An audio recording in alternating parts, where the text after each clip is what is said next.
Hi, folks. Democrats are once again proving that reality is optional and hysteria is mandatory. These people panic more at the sight of a uniform than they do at their own policies, which is impressive considering both tend to show up when things fall apart. I mean, look, these are the same Democrats claiming the National Guard is basically an invading militia, spinning a dystopian fan fiction nobody really asked for, blasting out panic lines about armed militias and terrorizing cities and creating the exact paranoia that led to 2 guardsmen getting shot in D.C. yesterday because, they were seen as enemies instead of public servants because of Democrats. And by the way, Democrats do this because they're the party of chaos. And you need to look no further than what they're doing at LAX right now. You can obviously see it behind me. It appears that another protest has broken out here at LAX in Terminal 7. Why? It appears that these workers are from USWW. Unclear what they want right now, but it seems like this is some retarded. sort of contract dispute. So just another hassle for travelers. Take a break, dude. Can these people just take a break for one day? Go grab a turkey leg or something. Go eat some cranberry sauce, some sweet potato casserole. Literally anything other than turning an airport into their personal stage. People are just trying to get their lives in order, travel, see their families, and these retards have to constantly be annoying everybody all the time over what? It's unbelievable, actually unbelievable. And the fact that this keeps happening should force a real conversation about what we're allowing to pass for protests these days. There should be an actual reason to shut down a major transit hub, not a vague contract dispute dropped on tens of thousands of travelers who had nothing to do with this crap. And what's wild is how familiar this feels. This is exactly the kind of dysfunction that France struggles with, a society completely captured by nonstop demonstrations where every institution becomes dysfunctional because someone is always blocking a road, a rail, a terminal, a school, a courthouse, literally your front door if they could. And that's the difference between civic engagement and performance. This goes beyond activism. This is purely for show. Social currency dressed up as some form of moral urgency, another product of a culture that rewards disruption over actual discipline, spectacle over any sort of substance, and noise over solutions. It's the logical outcome of a political movement where the Democrat Party has trained people to believe that inconvenience is influence, and that if you make life miserable for enough normal people, somehow that will help you progress and advance your agenda. Well, guess what? No, that's not how it happens. People just end up hating you. And look, I'm not going to beat around the bush. This all starts with this retarded Democrat rhetoric that weaponizes every small grievance into the greatest ill of the world. And let's just say that this leads nowhere but to their own self-anointing of power over your life. And that's really what they want, okay? I'm heartened by what I learned from our members in the military, and they tell me at town halls or the ones who I've had long-standing friendships with that we shouldn't count them out as a check on abuses of power. And of course you have the congressional check from Article 1 of the Constitution. The judiciary is supposed to be independent. Not a lot of faith in either of those right now, but members of the military have told me they're not going to follow illegal orders. And we saw in the first Trump term when he wanted his military to shoot at protesters that they refused to do that. And so I do have a lot of faith in the military. And this guy's running for governor here in California, folks. He doesn't understand how our government works from the get. He's out here comparing the U.S. military to Congress and the judiciary as if the armed forces are just another check on the executive branch, as if they can override civilian leadership whenever a politician decides an order is quote-unquote illegal. That's not how our system functions, folks. And casually framing it that way feeds into a broader narrative Democrats have been stoking for the last year. The idea that the military should view half the country as a threat and treat Republican leadership, specifically Trump, as inherently illegitimate. And that rhetoric has consequences, folks. It's the same atmosphere that inevitably helped lead to what we all saw yesterday, the shooting of 2 West Virginia National Guardsmen near the White House, now in critical condition, in what D.C. Mayor Muriel Bowser herself described as a targeted attack. The Department of Homeland Security identified the suspect as Ramanullah Lakhanwal, a Afghan national who entered the United States in 2021 under Operation Allies Welcome and was granted asylum in April 2025. Now, this wasn't random. This happened in a climate where Democrat leaders repeatedly portrayed the National Guard as an occupation militia, a political weapon, or a rogue force waiting to unleash illegal orders. And those sorts of claims shape how unstable individuals interpret reality. And regardless of how you look at it, the situation was started, perpetuated, and escalated by Democrats. They built the frame.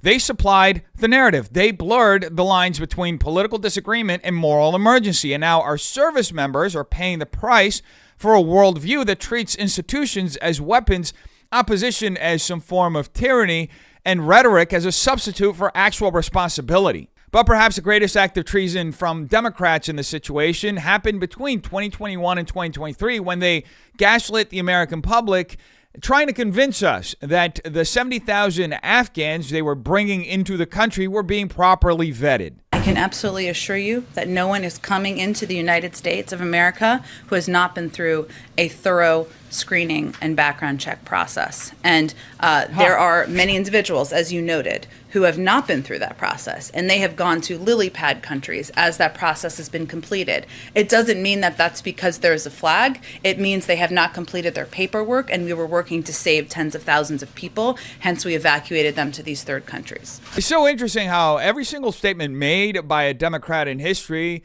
ages like milk. I dare you to find a moment where a Democrat is actually transparent or isn't lying about what they're doing to the country. You'll be hard-pressed to find any real truth in anything they say ever. And Jen Psaki's 2021 promise is the perfect example. She stood at the podium and absolutely assured Americans that not a single Afghan was entering the United States without a rigorous, thorough background check. That was the line. That was a guarantee, and yet here we are, years later, dealing with the real-world consequences of a rushed, politically motivated evacuation that prioritized optics over actual verification, volume over vetting. The administration moved tens of thousands of people through the system at record speed, rerouting through these lily pad countries, not because everything was spotless, but because the paperwork and screening weren't complete, and in some cases couldn't be completed due to missing records, collapsed institutions, or just pure security gaps. The broader issue isn't just the lie, folks. It's what the lie represents. It's a governing philosophy built on the belief that narrative is more important than reality and that the public will accept anything if it's packaged with enough moral urgency. This is how the Democrats maintain their cultural power. They present their choices as humanitarian inevitabilities, dismiss legitimate concerns as some form of bigotry, and rely on media and bureaucratic institutions to blur the consequences until the damage is irreversible. It's not one statement that aged poorly, by the way. It's an entire worldview that keeps rotting in real time. But Psaki wasn't the only one that perpetuated all these lies at the time when these Afghan nationals were being imported into America. Former Department of Homeland Security Chief Alejandro Mayorkas also lied numerous times throughout many years. Not speak to that, but it is our policy. So you can't tell us how many people were vetted before they got on the plane to come to America? Oh, I'm sorry. If you're speaking of the plane to come to America, let me, if I may, Senator, explain the process. Because we, working with our allies. Okay, here's a question. Very simple. Those that got on the plane. For America, it is our policy to. Please listen to my question. I apologize. To those who got on the C-17s and other planes, how many of them were vetted before they got on the plane by American officials? To the United States, it is our policy to vet and screen 100% of them. So 100% of those people that got on the plane were vetted. That's your testimony under oath. It is our policy to do so. That's not, I don't care what your policy is. I'm asking how many people were vetted before they got on the plane. Do you know the answer? Senator. If you don't know, just say I don't know. Senator, I do not know if anyone boarded a plane that was not fully screened and vetted. Can you tell me that all the people that got on the plane were vetted? Absolutely. I can tell you that all of the individuals. Before they got on the plane? If I may, Senator, all of the individuals who arrived in the United States have been screened. That's not, listen, I'm not trying to trick you. I'm trying to ask a simple question. We've had thousands of people that got on C-17s and flew out of the most chaotic situation I've seen since the fall of Saigon. And I'm asking you, before they got on the plane, how many of them were vetted by the United States? Can you tell me what percentage? Senator, I would posit, and I will confirm this, that well over 99% of them were fully screened and vetted before they boarded a flight. Okay. If, in fact, any of... Where do you get that information from? May I, Senator? Sure. If, in fact, they were not, they were screened and vetted while in flight, and if any derogatory information was adduced, they were placed in immigration enforcement proceedings and in removal. Now, you do know you're under oath. Ah! Are you telling this committee under oath that 99% of the people who got on these planes in Afghanistan were vetted by our government before they got on that plane? Lying is literally second nature to these cucks, and you can see it in real time. Mayorkas is sitting there saying things we all know aren't true, repeating it's our policy like a nervous tick because he can't actually say what percentage of Afghans were vetted before getting on those planes. And the moment he's pressed, the whole thing collapses. He goes from claiming everyone was vetted to admitting he has no idea if anyone was vetted. Then suddenly tries to hide behind over 99% as if that number came from anywhere other than thin air. Just tell the American people the truth, that you don't know, that you rushed the process, and that now we're dealing with the consequences of flying tens of thousands of people out of a collapsing country without the basic ability to confirm who they were. And how about maybe just holding them before dropping them into American communities? How about keeping people in lily pad countries until the vetting is actually complete instead of bringing them straight into the homeland? We had absolutely no reason to import this many foreign nationals from a war zone with broken institutions and missing records, especially when, as we've already seen, some have now turned around and shot our own National Guardsmen on American soil. I mean, this was predictable. This was the predictable outcome. If you can't properly vet these folks, then don't bring them here. Simple as that. Your job is Homeland Security. You were supposed to safeguard the American people, but the priority instead became satisfying this moral Democrat narrative. The one Democrats always trot out. Well, we invaded Afghanistan, so we owe it to them. No, we don't. Military intervention abroad does not obligate us to import entire populations here. The way you fix instability overseas is not by transplanting the instability into our own country. That's how you dissolve a nation from within. And we're watching that process unfold because the people in charge during the Biden administration cared more about political optics than actual national security. And Mayorkas' negligence didn't just happen back in 2021 when the situation was unfolded. It spanned throughout many years, and this clip specifically is from 2023, where he is once again gaslighting the American public. How many Afghans, Mr. Secretary, have been admitted to the United States through parole since the fall of Kabul 2 years ago? Congressman, I would be pleased to provide you with that data. I don't have it. There were 70,192 Afghans that were brought into the United States. They were brought here on parole for 2 years. Yeah. Will you be reviewing each individual status on a case-by-case basis as this expiration happens? Congressman, you're referring to what we termed Operation Allies Welcome, a program that we are very proud of, that we instituted to provide refuge for individuals, many of whom... Will you be reviewing those they came in on parole, will you be reviewing them on a case-by-case basis? We reviewed them on a case-by-case basis, and when those parole periods are subject to renewal, we will do so. The commander down at Fort McCoy in my state, when I interviewed him 2 years ago, he said they were not interviewed on a case-by-case basis. In fact, in the terror hotbed of the world, Afghanistan, which should have a special immigrant visa process, previous administration used that to make sure to fully vet. Not one of those people that came in from Afghanistan were sent through the special immigrant visa process. They were simply given parole. Do you know how much damage was done to Fort McCoy during that period when those 12,000 plus Afghans came in? Congressman, the individuals who were benefited from Operation Allies Welcome were indeed screened and vetted by government personnel. Were they? Were brought in categorical parole, Mr. Chairman. There was $145.6 million of damage that was done to Fort McCoy. This is treason at the highest level, folks. Not the flashy kind you spot in real time, but the slow, bureaucratic kind where the consequences only reveal themselves many years later after the political class has already moved on to their cushy next job. And that's exactly what we're looking at with Mayorkas sitting there, still spouting the same lies he told back in 2021, still pretending that Operation Allies Welcome was some noble achievement instead of the reckless, politically driven mass entry program that brought more than 70,000 Afghans into the United States on blanket parole with no meaningful case-by-case vetting. Is actually discussing that he can sit there and lie year after year after year. And this is especially infuriating to look back, especially now, after one of the beneficiaries of that exact program, an Afghan national brought here and back in 2021 by Mayorkas, turned around and allegedly shot 2 National Guardsmen near the White House in a targeted attack. And remember, this is 2 full years after the first exchange where he was already caught lying under oath and had his balls handed to him by Lindsey Graham, of all people. The same commander at Fort McCoy testified that not a single one of the 12,000 Afghans who arrived there went through the special immigrant visa process because the administration didn't bother. They bypassed the entire system.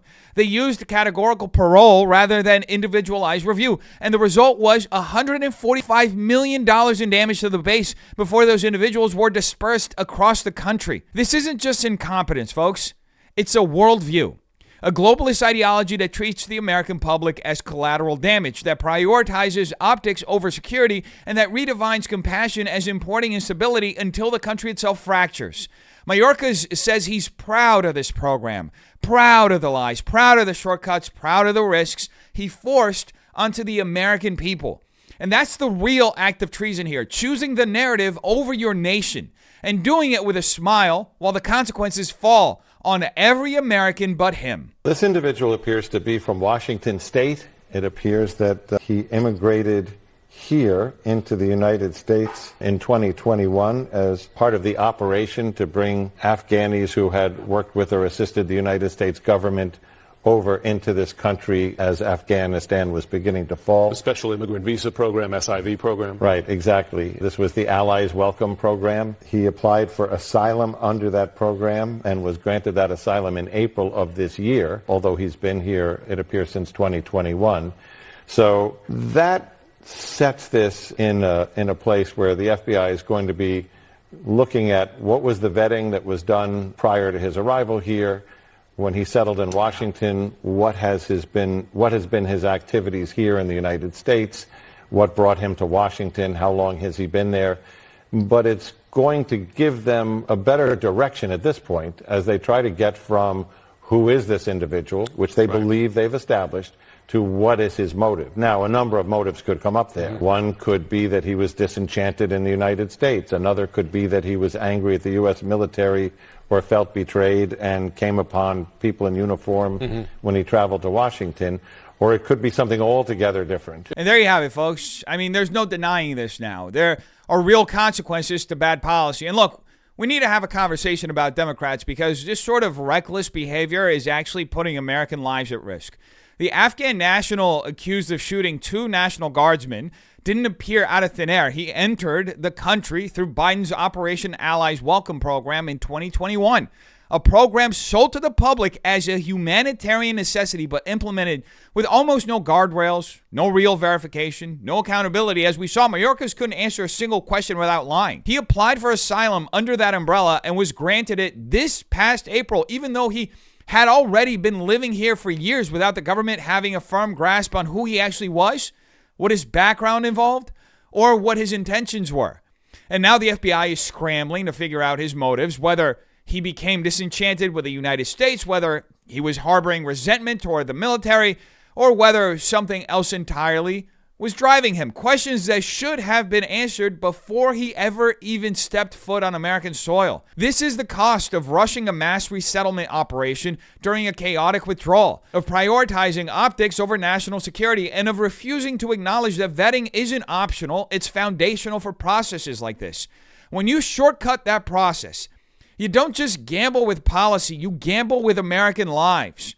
And Democrats have turned that gamble into a governing strategy. So much so that they've been stoking this kind of violence for literally years, from their media figures to their political figures, from the House floor to their YouTube channels. We have so many examples of Democrats stoking this kind of violence. And one of the most absurd statements came from Don Lemon, who recently said this. Black people, brown people of all stripes, whether you're an Indian American or a Mexican American or whoever you are, go out in your place where you live and get a gun legally. What? Get a license to carry legally.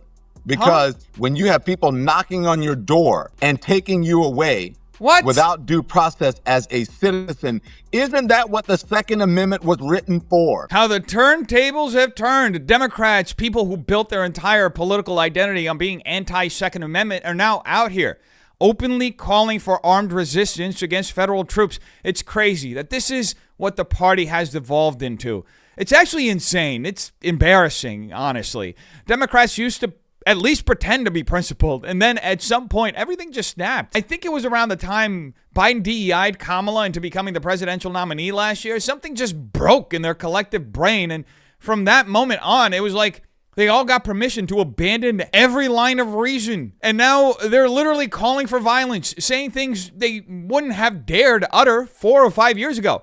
Don Lemon is unironically on air telling people to go get a gun and get ready for the government to take you away. He's even blurring the lines about who has constitutional gun rights and who doesn't, encouraging entire groups, including non-citizens, to exercise powers they do not have under the Constitution. Illegal aliens are not protected by the Constitution, and he's asking them to use their Second Amendment against the government itself. Really? Is that what happens when a political movement abandons coherence and relies entirely on fear, grievance, and apocalyptic storytelling? You end up with a left-wing media class so panicked, so ideologically scrambled, that they're now preaching armed resistance from illegal aliens while still claiming to be the party of gun control.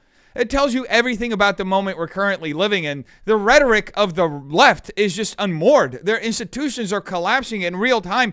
And the people who once insisted the Second Amendment was obsolete are now the ones fantasizing about illegal aliens using it against the people, against the service members who are guaranteeing their safety. It's unbelievable. And look, it doesn't stop at Democrat media figures. These people have been doing the same thing on the House floor and at every single rally that they go to. Democrats are just unhinged. I don't think the National Guard should be used for law enforcement. I don't think you have an armed militia in the nation's capital. Sending in militarized federal immigration agents and National Guard troops to terrorize Chicago or any American community in any state is not the American way. The president is attempting to send the National Guard and terrorize cities. And that was a short montage, folks. I'm just trying to keep it brief here because, look, if we were to cut every single statement of Democrats stoking up fear and paranoia about the National Guard, we'd be sitting here for hours. Your entire Thanksgiving dinner would turn into a 5 to 10 second highlight reel of elected Democrats telling the public again and again and again that our service members are basically an invading militia. This is insane. These are elected officials, people with real influence, going around with rhetoric that paints the Guard as a threat to the American public, and then they're surprised when people act on that hysteria. It's truly insane.